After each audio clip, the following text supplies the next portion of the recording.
My name is Dennis Straskowski. On the flip chart here, my name, you get spelled out. David Pichette next to me. We're going to be the facilitators today for ETO orientation training. But we're going to be talking about the ETO plan that everybody has in front of you in the binder. Iowa DOT's ETO plan, ETO Emergency Transportation Operations is the acronym. This plan came out December 12, 2013, so it's 6 months old. And we're going, as I said, going around to the districts, exposing the districts to this plan, providing everybody with a copy of it, and giving an overview. And that's what we're going to do today also. Pretty much it will be the same overview that the districts got on the ETO plan. So if you haven't had a chance to look at this yet, you obviously have a copy of it. And encourage you, because we're going to go through the highlights of it, because we'd be here all day if we went through each page. But when you take this back to your office, or when you have a chance, take a closer look at it and review it closer. In that binder, in the front of the binder, when you first open it up, is the ETO plan. You'll see a divider within the binder. Behind it are all the slides that I'm going to be showing you on the screen. So if you want to take notes, or however you want to do it, that's up to you. But just to let you know that every slide you're going to see up here, except for two, and you do have in front of you behind the divider in the binder. When we go through this, because you are central offices, and if there is an ETO event, and if you keep in mind, an ETO event is a large event that takes place on the highway system, and it could be a snowstorm, could be flooding, could be tornadoes, those types of things, but it's a large event, several operational periods, and your roles probably, I'm going to be a support role. So think where you could fit into an ETO event, or you may ask to support in an ETO event as we go through this presentation. Here's what today's agenda is going to be, this morning's agenda. We'll do introductions, but we'll do that just a little bit later on. We're going to review the ETO plan and protocols, and then we're going to have presentations, 20 minutes, 15, 20 minutes, maybe a half hour, but I think we're shooting for 15, 20 minutes. Presentation on LIDAR by David Clayman. Geospatial infrastructure, Eric Abrams. Organizational structural field maintenance, resources available in field maintenance, and the Iowa 511 CARS system by Sinclair. She's going to give a presentation on that. And then we'll give you some time, maybe 10, 15 minutes to do the evaluation. Introductions. Let me introduce myself first. Dennis Straskowski. I work for Lakeside Engineers. It's a small engineering company in Brookfield, Wisconsin, which is a suburb of Milwaukee. And I've worked there for 2.5 years. The last 6 months, I've been helping the ETO program, Iowa's ETO program. And prior to that, the 2 years prior to that, I was the ETO program manager for the state of Wisconsin. So I got 2 years background in the ETO program, but from a Wisconsin perspective. And I'm helping out. The key word probably that I didn't say is I am part-time the last 6 months. I was full-time before with the WisDOT ETO program. Prior to that, I had served 11 years with the Wisconsin Department of Justice Division of Criminal Investigation, investigated white-collar crimes, but I was the supervisor of the intelligence unit called the Fusion Center. Every state in the country has a Fusion Center. So when you work a Fusion Center, you are very much aware of critical infrastructure and key resources, and transportation is number one, especially when we get into the emergency response manual. We're not going to do that today. And when you look at ESFs, an acronym, emergency support functions, a lot of this falls under Homeland Security and Emergency Management Division. Transportation is number one, and that's everybody in this room when the big event happens. So I'm keenly aware of that. And before that, for 29.5 years, I worked for the Milwaukee Police Department and left there. So I have 40 years law enforcement. I guess I'm a little restless, can't quite settle down yet, although it's getting there. But right now, I enjoy this. This is enjoyable. So, Dave? Okay, thanks. Good morning. My name is Dave Pichette, and I recognize a lot of you. If you recall, that those of you who went through the ICS training a couple years ago, I was one of the trainers in that, and also with some of the tabletop exercises that you folks have been doing. My background is law enforcement as well, 30 years in state law enforcement, retired about 4 years ago, and what my role today will be, when the ETO plan was developed, I was part of the facilitation team for Lakeside. You know, basically, the vast majority of what is in this plan is really things that your folks and you folks have already been doing. It codifies it, it kind of spells it out, those types of things, especially the concept of operations in here, which we will talk about quite a bit today. So I was part of that facilitation team, so I'll kind of take us through that as we go through it today. And the one thing I wanted to say too, do not hesitate, folks, to ask questions or get some discussion going. It's very important. If you've got issues, that you want to talk about here, we want to encourage that. So please do that if you would. That's all for me. What is ETO? It's a coordinated, all-hazards, performance-based approach to operating the state's transportation system during emergencies and natural or civil disasters. There's a two-part slide. This is slide number one, obviously. The key words: coordinated, all-hazards, performance-based. When we have an ETO event, and again, when you think of ETO, think of the big event, the monster event. Maybe only one or two a year, hopefully none. But if it does happen, it should maybe only be one, two, maybe three a year. And it's big. And it's going to be, when you have one of these things, you have to work through an ETO event, and we have to get the transportation system up and running again. It's more than just law enforcement, and it's more than just the DOT engineers who are out there. You got the local law enforcement, you got local fire, you have emergency management, you might have the National Guard, you're going to have the TOC, the DNR, just name it. There's going to be a lot of individuals working to clear this up, and that's where the coordinate, and that's where the plan coordinates all that. All hazards. Generally, when an ETO plan gets put together, it's in response to usually a snowstorm. I can tell you in Wisconsin it was a snowstorm in 2008 that got the ball rolling to have an ETO program. You're going to see in a couple slides here, it appears to be the 2011 flood along the Mississippi River, I-29 in 2011, that got the ball rolling on this one. But we'll get to that a little bit later on. But it's all hazards. Could it be a terrorist event? Somebody takes out a bridge or a tunnel? Darn right it could be. Could it be putting my law enforcement hat on, could it be somebody who's shooting at people along the interstate? Yeah, it could be. Darn right it could be. Could it be a tornado that whips through the town and takes out the town and interstate and roads? Yes, it could be. So think of it as that huge. It's all hazards. It's not just the snowstorm. And it's performance-based. There are 5 measures that will be done most probably at the end of the year. This is new yet, so we're still working through it. And I'll talk about those 5 measures at the very end of this presentation. But it's performance-based. It isn't just a plan that's put together. You have a training session for 4 hours, read it, and you don't hear about it again. That's not the case for the ETO. And one of the things the ETO is not, it is not a checklist of when flooding occurs, so-and-so does this, so-and-so does that.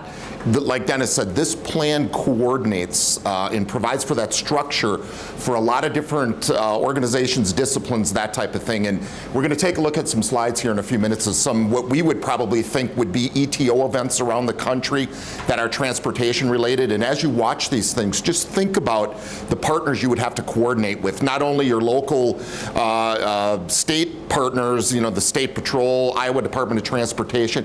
It's going to be cities, it's going to be counties. You're going to have, these events are going to draw statewide or national media attention, which is going to escalate the complexity of them. They are going to draw political attention.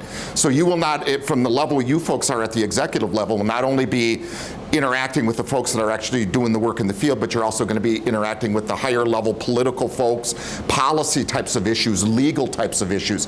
It kind of lays out all of those roles and responsibilities, and you'll see as we go through that. So it's not a check-off list that says the DMM does this, but it gives some general guidelines on those types of things, and you'll see that as we go through it. Thank you. Again, what is ETO? This is slide number 2, obviously. It addresses the procedure, processes, technology, roles, and you can read the rest. It does not tell you, like Dave said when we went to the districts, it doesn't tell the districts how to do your job. It just shows you the process and procedures, and you'll see that as we go through this. Recent ETO examples. Because I'm in ETO, have been for the last 2.5 years, you're in transportation. I'm sure when you hear something on the news and it has to do with the roadway system, maybe your little antennas go up and go, wow, I'm paying attention to this, even though it may not be in the state of Iowa. That's what's happening to me also. And what I have done just from the beginning of this year, 2014, and I have to believe that this winter in Iowa had to be just as bad as it was in Wisconsin and everywhere else around the country. It was one we want to forget about. But there were a lot of transportation incidents, and I collected them just since January of 2014. I have slides on many of them, and like Dave says, these could be ETO events because they're from other parts of the country. I'm not sure if they were or not, but they certainly could be ETO events to give you an idea of what would fall into the category of an ETO event. First one, January that I collected, January 23rd, 2014. I-94 near Michigan City. 3 people died, 20 injured, 40 vehicles involved, 19 semis caused by heavy lake effect snow. As I told the districts, I could show you pictures of traffic jams till we're blue in the face. And you've been in traffic jams that are for miles long, and I'm not here to show you that. I'm here to show you, and I'm pointing at it. Usually I would use the pointer, but it's tough to pick up on the film, is to take a look at, we got 3 fire trucks there. You got an ambulance, you've got a tow truck here, and you've got probably miles of traffic. You probably got law enforcement in there also. Who's coordinating all that? And that's what the plan will address. Coordinating all those activities. Because we've got to get that road open up as soon as we can. Commerce and people have places to go. We know what it's like. So that has to be coordinated. That's what the ETO plan is about. And this could certainly fall in the category of an ETO event, especially with 3 people who have died. Law enforcement's going to be out there for a while investigating that. January 28th, Atlanta, Georgia. Remember this one? Only 3 inches of snow this past January. But it snarled traffic for 20 plus hours. 940 accidents, 100 involving injuries. Look, what is that, 7 lanes of traffic going in one direction, 7 or 8 lanes? Imagine that, 3 inches of snow. But it happened, and it's not the first time this has happened down there. There was even a baby born in there. I remember reading one of the news accounts. And Dave, did you want to? This event drew a national media attention, and it was also a huge political issue. As if you recall, the mayor of Atlanta came under scrutiny. The governor of Georgia came under scrutiny on this in staff. And again, this, even though we didn't have anybody killed in this would probably rise to the level of an ETO event where you're going to be wanting to start to do some formal things with it just because of the things I talked about. Then we move to Valentine's Day, February 14th, the Pennsylvania Turnpike. 139 vehicles, 41 crashes, 25 people injured following a 20-inch snowstorm and icy roadway. You see it going in both directions. February 27th, just not limited to the United States, Toronto, Canada. 96 vehicle pileup, hundreds of people stranded, 3 injured, caused by a snow squall. Again, what you're seeing different on this one here, if you can see it clearly in the back, those are buses. I imagine the buses are there, makes sense, to get the people out of there. I mean, these are things that have to be thought of. If you're the incident commander, how can we get the people out of there? And in addition to, this looks like a tow truck that's stuck. We got a fire truck, a couple tow trucks over there. You got law enforcement in there, you probably got fire. That all has to be coordinated. March 1st, I-25 in Denver. 1 person was killed, 30 injured, 104 vehicles. Icy roads and snowy conditions caused that. A couple ambulances, fire equipment. You got an on-ramp that's backed up. Might be a good place for a staging area if you're the incident commander. In a lot of these incidents, you notice we have traffic backups. Everybody nowadays obviously has a device where they're on social media.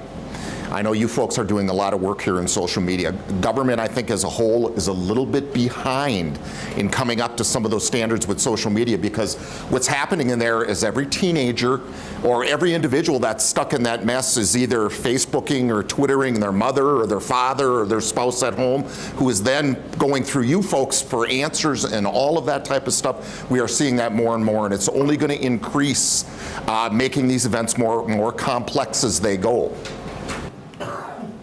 March 12th, the Ohio Turnpike. 3 people were killed. State trooper seriously injured. 50 vehicles stretched 10.2 miles, both directions.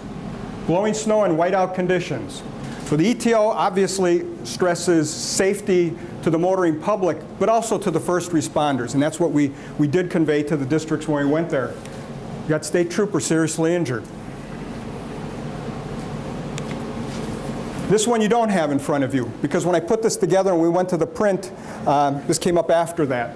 April 10th, 2014, I-5 near Orland, California, which is just north of Sacramento. 6 o'clock in the afternoon. I think everybody remembers this one. 10 people were killed. 5 of them were high school students. That bus contained 44 high school students going to a university for a tour or a visit. And the FedEx truck crossed the median and struck the tour bus. And the California Highway Patrol and the NTSB is investigating. And what I have said at the districts, 6 o'clock in the afternoon, I don't know what day of the week it was, may have been a Saturday. It doesn't matter what day of the week it is anymore. But at 6 o'clock in the afternoon, who do you think is showing up besides law enforcement, fire, EMS, and the others? Who do you think law enforcement and the people who are on scene are going to have to deal with? Media. Media, yep. And who else? Right, media? Who else? Dave just hinted at it with Parents. parents, yeah, excellent. You're going to have parents showing up. Somebody's got to deal with that. Think if it's your own kids are in there. And this slide is not in your handout either because it came up afterwards. The highway shooter just south of Iowa, March 8th through April 17th was, I think that's 6 weeks, Kansas City, Missouri. The news media did this. They plotted it. Law enforcement oftentimes plots crime maps. I'm sure you all saw it on TV shows and things like that. But the news media plotted where people were being shot at by some unknown person at the time. It was an unknown person who was randomly shooting at vehicles. 20 separate shooting incidents. 3 people were wounded. Thank goodness nobody was killed. But one arrest was made on April 17th, and the guy was charged with 18 felonies. Could this be an ETO event? Stretching over 6 weeks. There's somebody shooting at people in a small area, a relatively small area. Darn right. And could that be could that be a highway worker? Could be a victim of a shooting. Could very well be. Could it be a police officer or anybody else? It's interesting how they arrested this guy because it's interesting. It's in the news. People are being shot at. It's probably in the news every day, but nobody has been arrested yet. So a lady is driving in that area, and she looks over at a car that's next to her, and she sees the guy who's in the car next to her is wearing a ski mask. She goes, wow, that's unusual. Right. So she calls in the license plate number, which is great, because a lot of people, or I shouldn't say a lot, but I think people are, from my law enforcement background, they say, yeah, I saw this silver car and a guy was wearing a ski mask. Well, what's the license number? I didn't get that. License number is very important, so she got the license number and reported to law enforcement. About the same time, there's a man who's walking the interstate or a highway. I'm not quite sure if it was the interstate or a highway in the area. And he's looking for his cell phone because I don't know if it fell off his car or somebody threw out the window. I don't know, but he's looking for his cell phone. And while he's looking for it, he comes across a bag. And he opens up the bag, and inside the bag are pistol cartridges. He goes, wow. He also knows that these shootings are taking place. Goes to law enforcement and says, here, you might want to take a look at these. So law enforcement dusts it for fingerprints, checks it for fingerprints, and the fingerprints match the listing on the license plate of the lady who saw the guy wearing a ski mask. So they put 2 and 2 together, it's a clue, and they got a search warrant early in the morning. They went and arrested the guy and charged him with 18 felonies. So it just shows you how these things get solved. Could that very well be a highway maintenance person who's out there doing work? Darn right could come across this bag of bullets or cartridges, we should say, and could it be a highway maintenance person who looks over and sees somebody driving around with a mask? Yeah, it is. Or could be any of you just driving around. So it's just to give you an idea, this certainly could be an ETO event, but not in the traditional sense like a snowstorm or flooding and things like that. Closer to home, 2008, June, Cedar Rapids. Record setting of the Cedar River. 14% of the city is impacted by floodwaters, 0 flood-related deaths. But as I told the other classes, this boggles my mind, seeing that much water in a downtown of a major city. You know, and it says 14% of the city impacted. It looks more than that to me. But anyway, and this is District 6, yeah. Yeah, they live this for sure. And probably everybody in this room may have lived this storm also. And hopefully we won't see that this year. Summer, fall 2011. I'm sure you all lived this one because it's only a couple years ago. Extremely heavy rainfall in the Rocky Mountain snowpack. the ghost of I-29, right underneath there, I don't know if you can see it in the back of the room, prolonged disruption to the Iowa's transportation system, and it identified the need for statewide multi-jurisdictional ETO program. That's what I had mentioned at the very beginning, that this probably was the genesis of the ETO plan. So you'll even see a notation of it when you look through the plan itself. So these are just slides I put together from the beginning of the year, these events that are taking place, and I'm sure it's not going to stop. The weather's going to be crazy, and things are going to happen. So we went from 2008 to 2014, what is that, 6 years, 8 years? And these are going on and on. The public expects government, like Dave will say, got to act together. Not just DOT, but law enforcement, fire, that when these things happen, that we don't go, oh, we don't know what to do. We don't know. What do you mean you don't know what to do? Look at these things that are occurring. You got to be planning for it. That's why it's so important to have a plan. You do have a plan. That's great. Read it and use it. The ETO Planning Group. In 2012, executive managers from Iowa DOT and DPS appointed personnel to cooperatively work together as part of the ETO Planning Group. And that planning group, if you would look on top of page 2 of the plan, you're going to see those individuals who are named who are part of this ETO Planning Group. But you can see it's a good cross-section of individuals with DOT and DPS, and like Dave said, he was part of it also, that put this plan together. The plan was designed to fit the unique needs of the people in the state of Iowa. I told you I worked at Wisconsin. You know that they have a plan. This plan is not Wisconsin's plan with Iowa written on it. It's not. It's not. Georgia has I'm quite certain Georgia has a plan, but they looked at, when they put this together, Bonnie, correct me if I'm wrong, New York, Pennsylvania, Wisconsin, and made it unique to Iowa.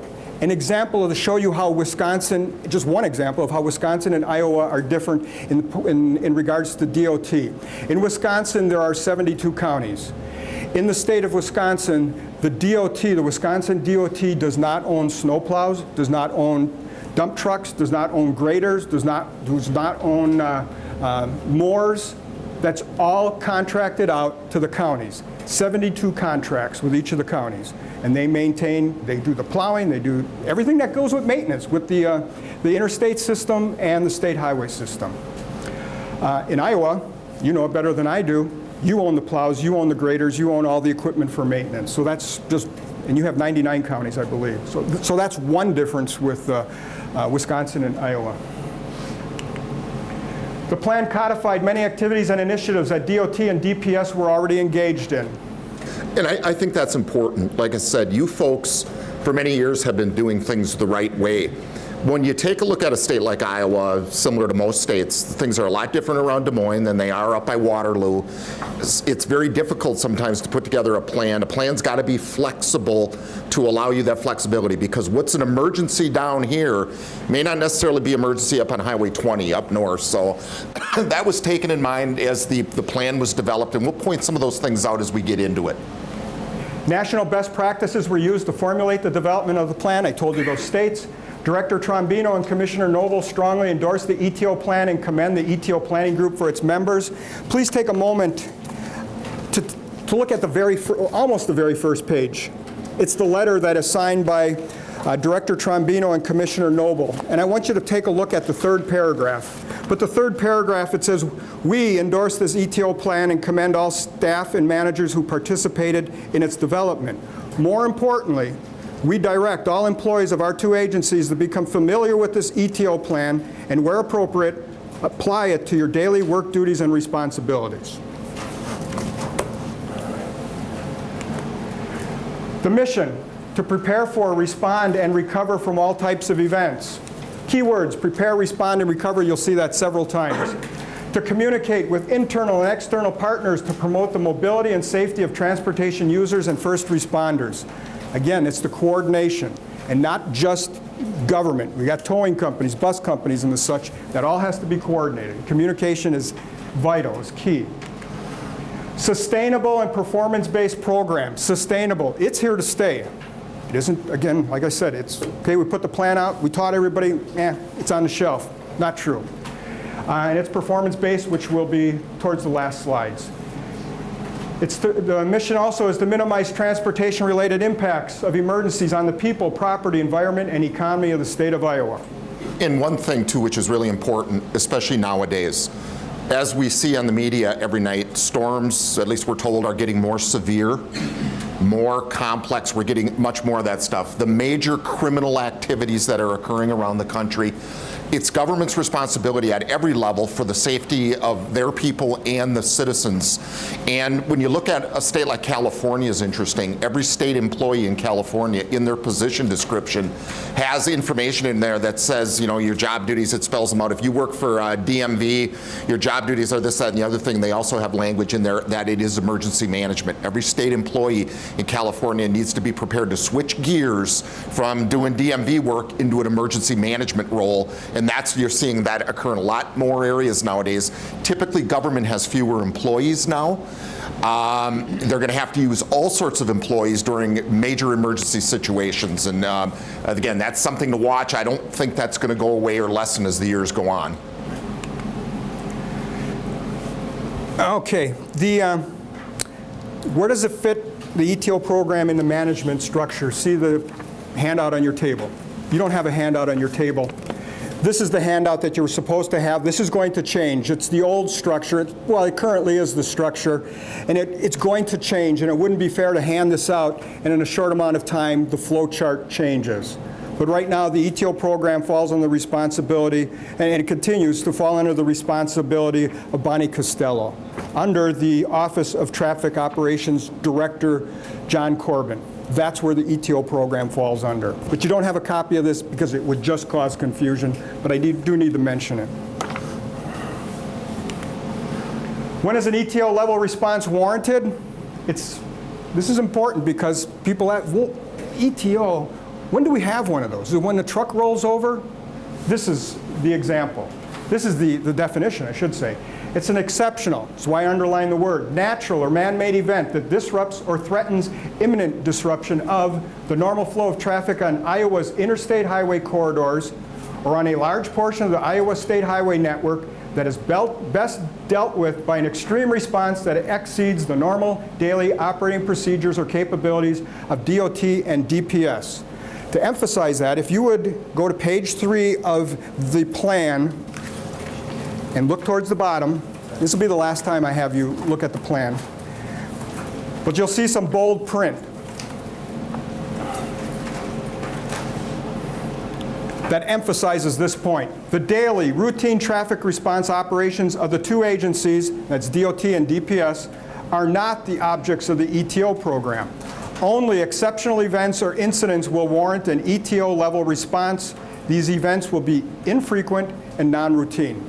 And one thing on that point, and what we have been talking to your districts about, and I think it's important there, or threatens imminent disruption of, and your folks, I think, have been very good on this from the maintenance side of the house to kind of look ahead to the possibility of cascading events. So although it may not be an ETO event now, 6 hours from now, if A happens or B happens, it may very well be elevated into that category, and your folks are on board with that. We have been stressing that in the training to look down the road, cascading event likelihood, because you don't want to wait till it happens if you should have anticipated earlier, and the plan deals with that as well.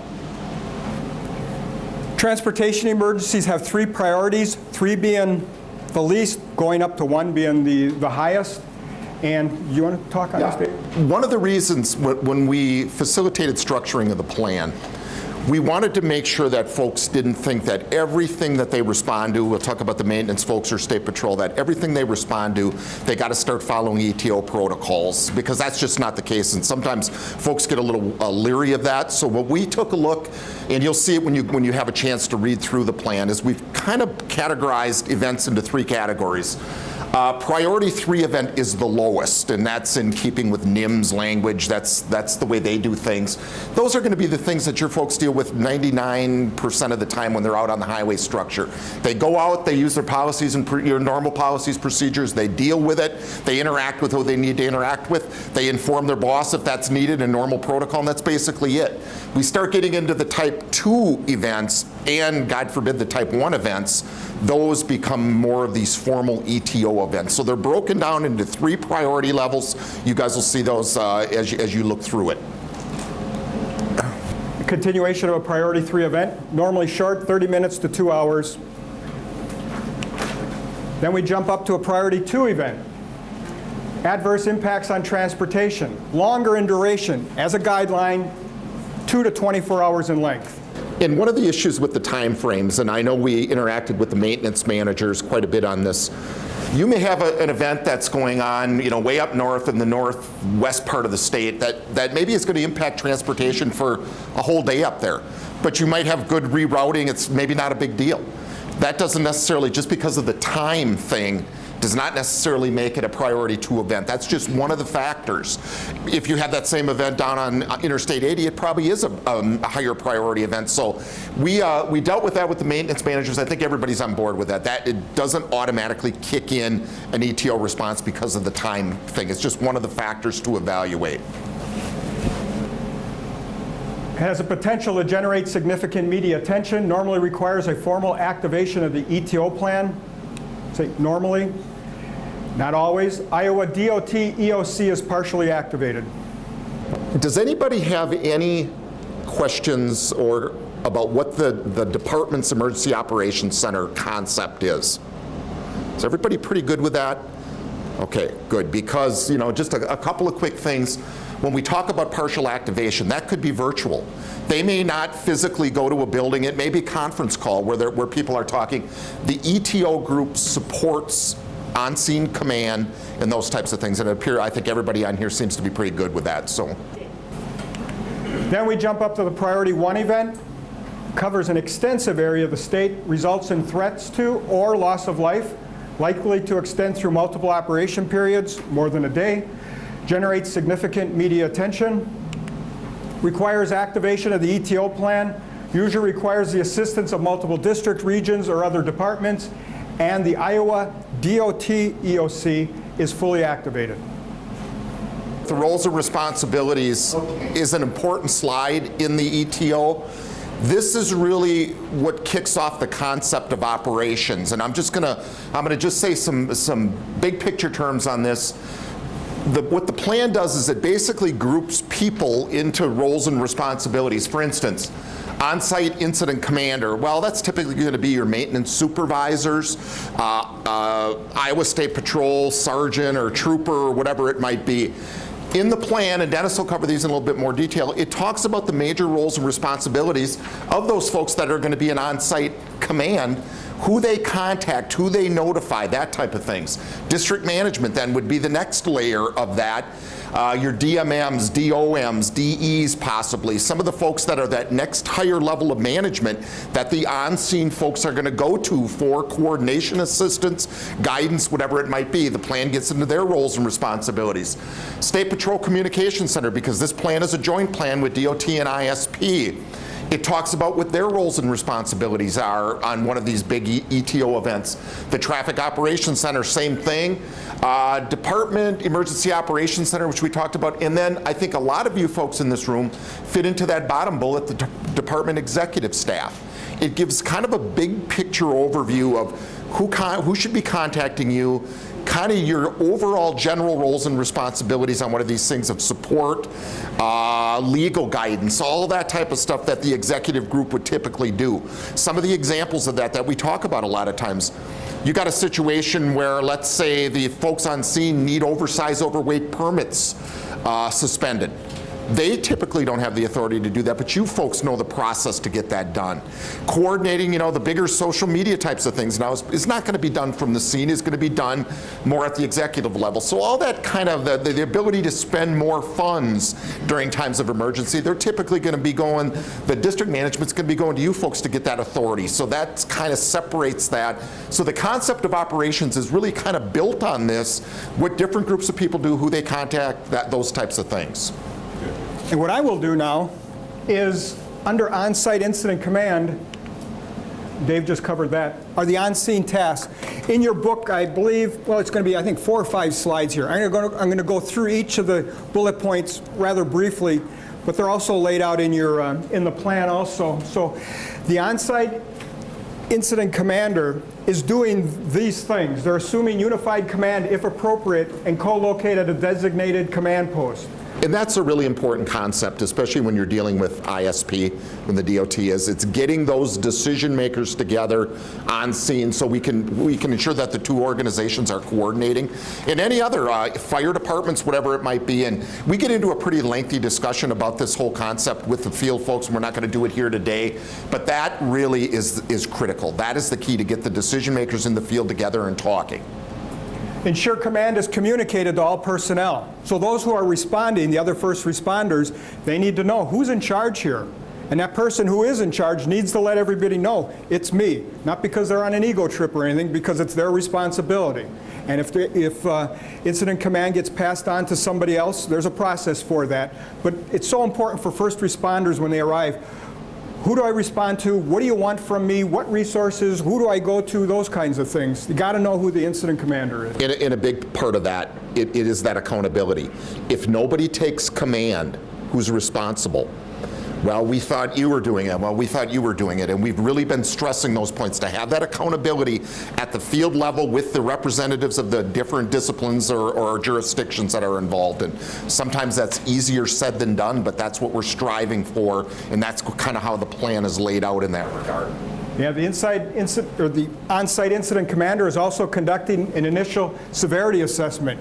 How big is this thing? Is it just what I see, or is there something beyond it? The best they can do, especially in the middle of the night when things are going kind of crazy. But it's really important to get an initial assessment, the best they can, a severity assessment. They also are requesting additional resources if needed. They could be calling your offices, or somebody could be calling you. They make the request maybe through the TOC, and they may be calling you for additional resources. And one thing that comes to my mind when I see Diane here, because we've had conversation before, is she belongs to the rail, Iowa DOT rail. And maybe we've got a rail incident, or the incident commander's got a rail incident.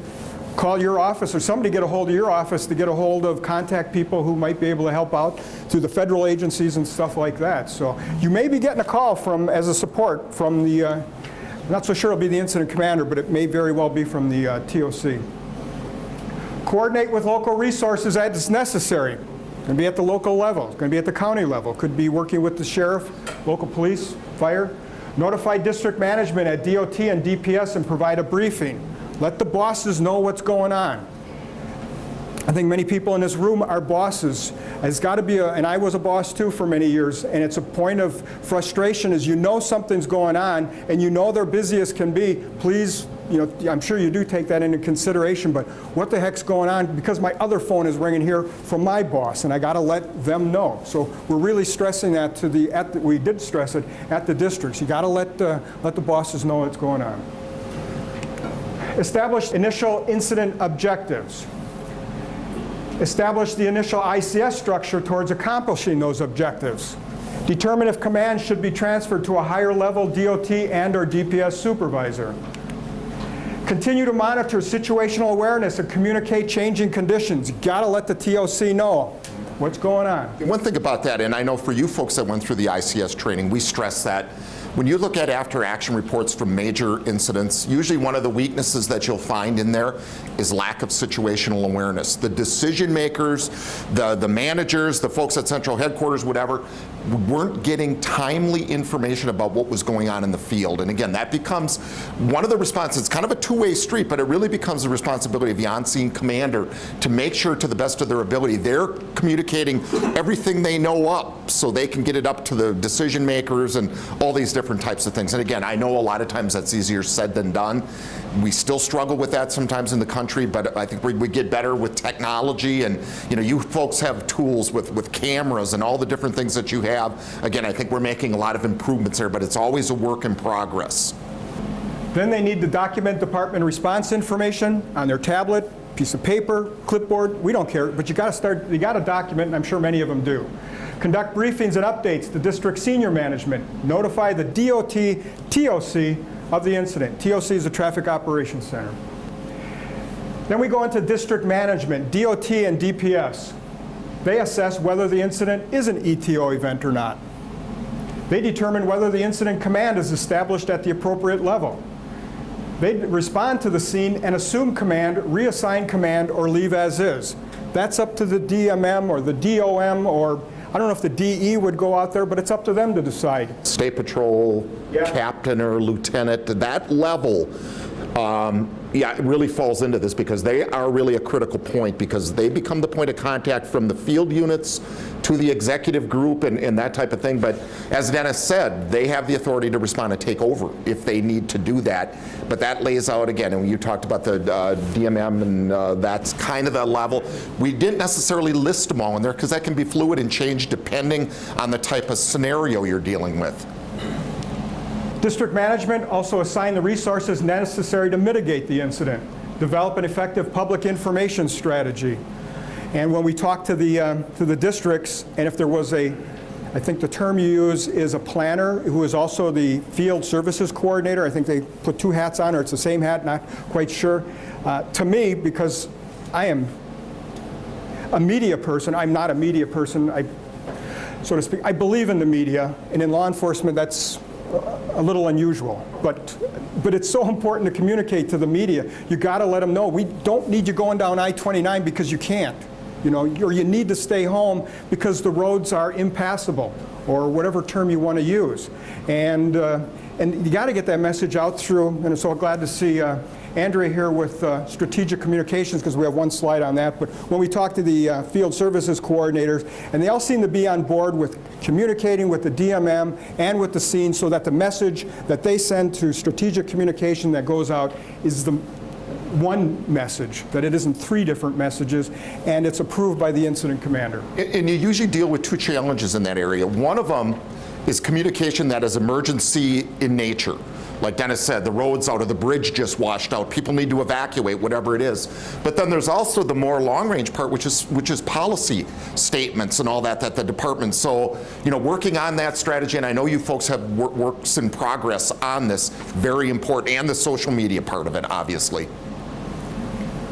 The DMM, DOM, DE is going to coordinate with the adjoining districts and key stakeholders.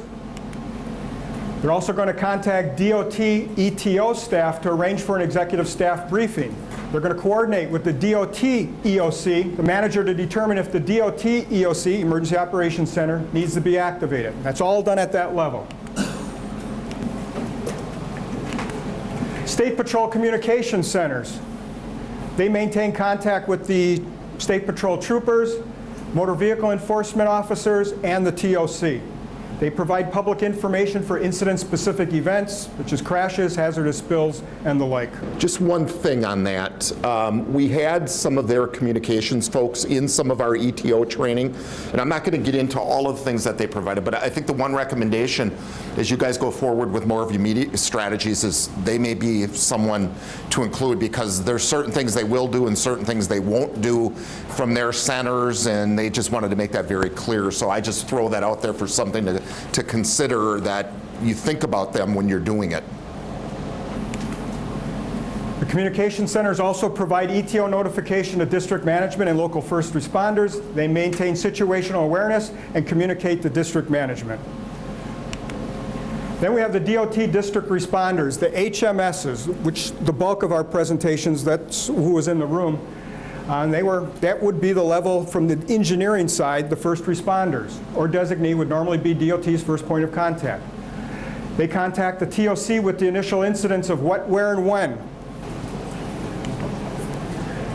The HMS will evaluate the response needs, and these are basic: safety, incident stabilization, so we can prevent secondary crashes, protection of property and the environment, communication with the partners.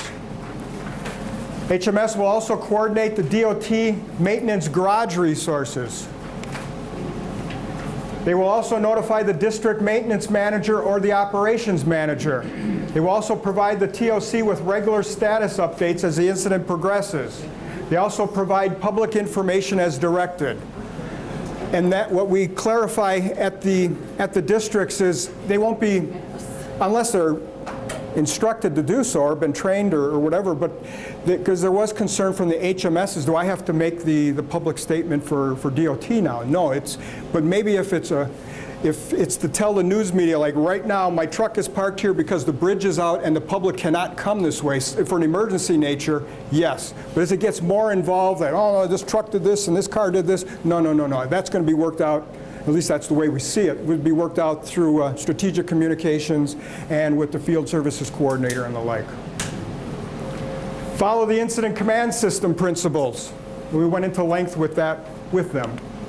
Also, they assess and monitor infrastructure integrity, assist with traffic control and scene management efforts, assistance with the clearance and removal operations. So you can see they have a lot on their plate, the HMSs. The ETO and Traffic Operations Center management. They're responsible for verbally contacting DOT executive management, federal highways, Homeland Security and Emergency Management Department. They also are responsible for contact and coordination with the ETO group and the State Patrol. They make notifications to the key stakeholders. One thing about the DOT's EOC and the Traffic Operations Center, those are coordination centers. Command does not emanate from them, but they really exist to get resources for the on-scene folks, to coordinate with other entities that the incident commander on scene is not going to be able to do. They don't have the wherewithal. They're dealing with the disaster right in front of them.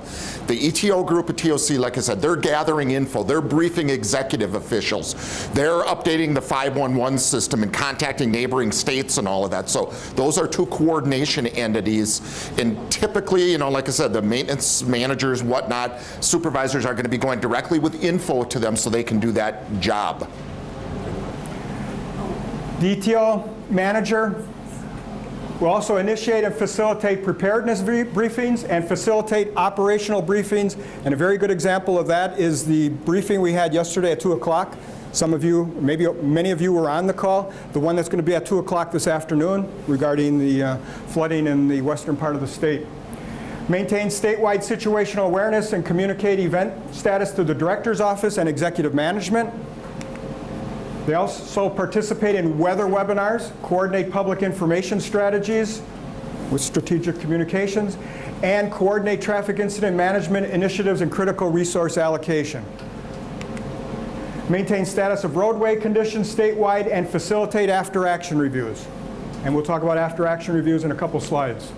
The TOC Center itself plays a key role in maintaining situational awareness and serves as a coordination center for transportation-related resources. Should be directly notified by the State Patrol, Motor Vehicle Enforcement, and local law enforcement. That's where they should be getting their information from. The HMS, the DMM, DOM, District Engineer or Designee shall ensure that the TOC is notified of incidents on any primary road so they can be the central repository, and the completion of the Emergency Incident Notification, the EIN.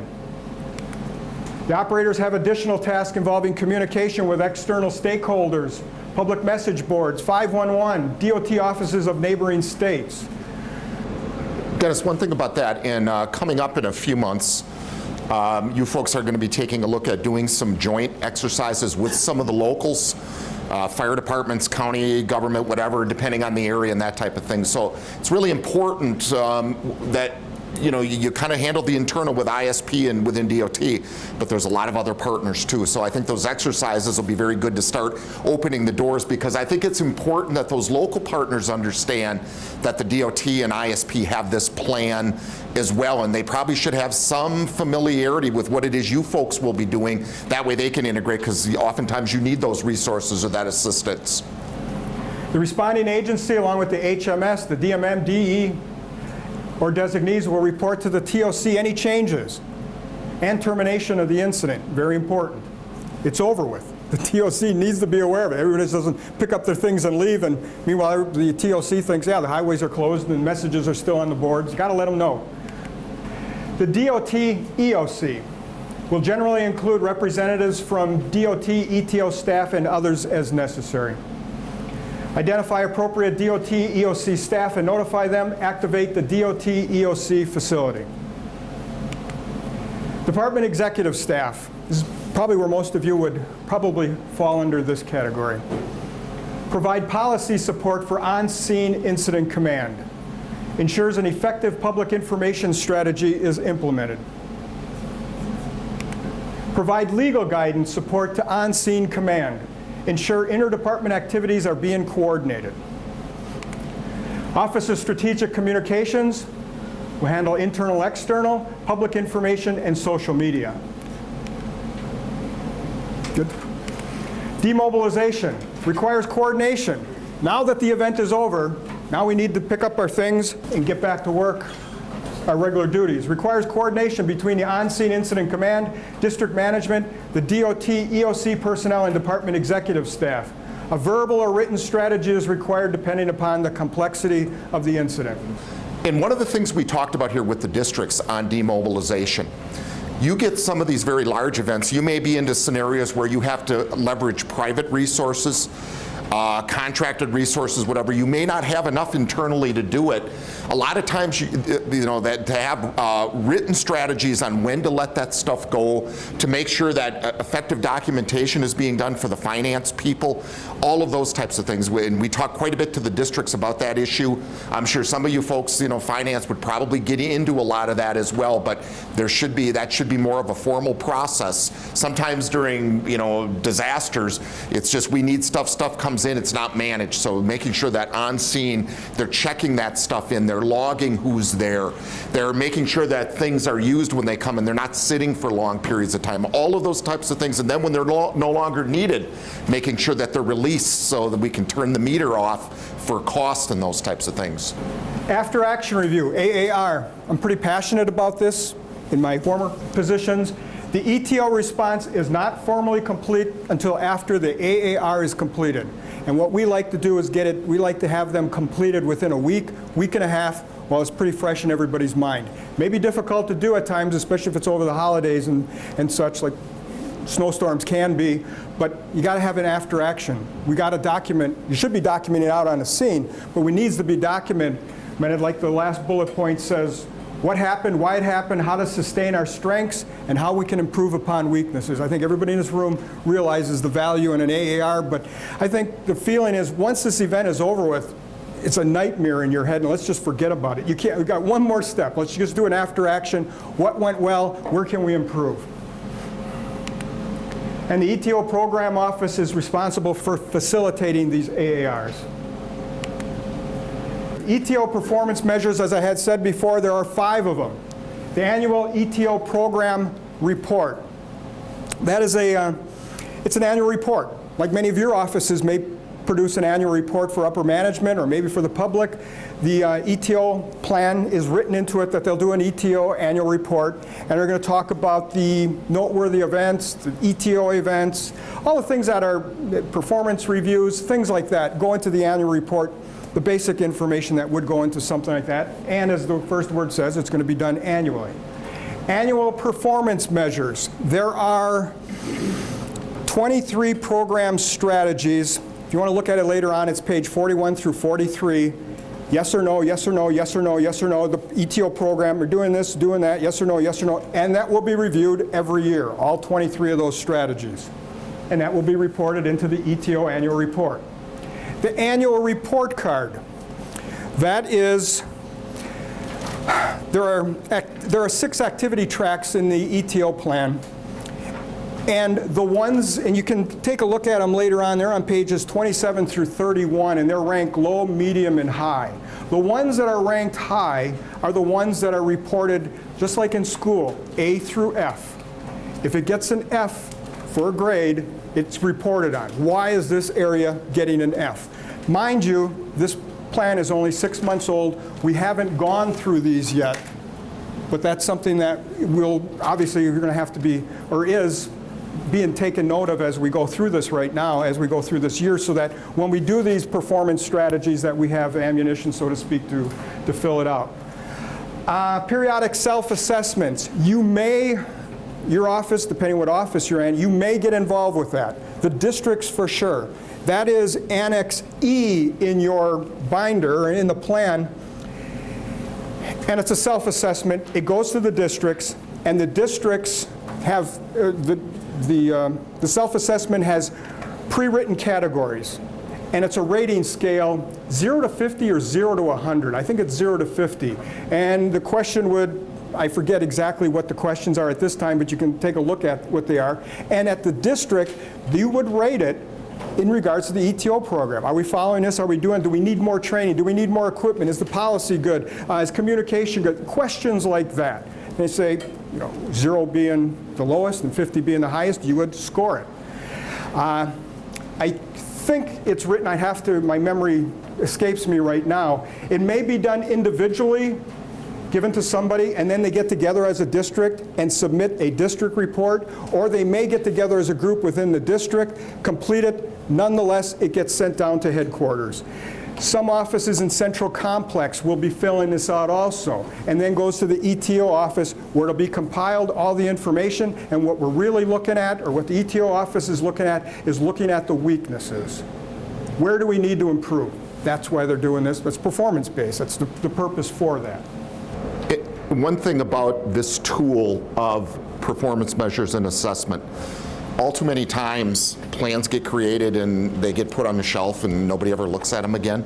And that's very easy because everybody's busy and has got things to do. What this really provides is for the department, the agencies, to get into this plan at least on a yearly basis to make sure it's still current.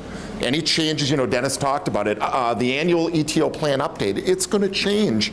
Times change, you'll run into scenarios maybe you never anticipated before, and that's really the thought behind all of this, is to make sure that the plan, you're looking at it's being used, and we're really trying to measure, is it effective? Do we need to beef it up in certain areas? And Dave just covered the last one. Annual ETO plan update. Said at the very beginning, it's a living document. Does it need to be updated? So those are the performance measures, the 5 of them, and haven't gone through it yet, but I'm sure we will at the end of the year. There's our contact information. You have that in front of you. If you have anything else you think of later on, if you have, let's say you do have a question or a suggestion regarding the ETO plan, could you put the comment on the evaluation form? At least, or suggestion, anything like that, because like I said, I'm going to read every one, I'm going to type every one, and we can add it to this list of comments that we got from the districts also, in addition to the ones that were made today. It would be very, very helpful. That's why we're doing this thing, not to get a great benefit out of it. Thank you.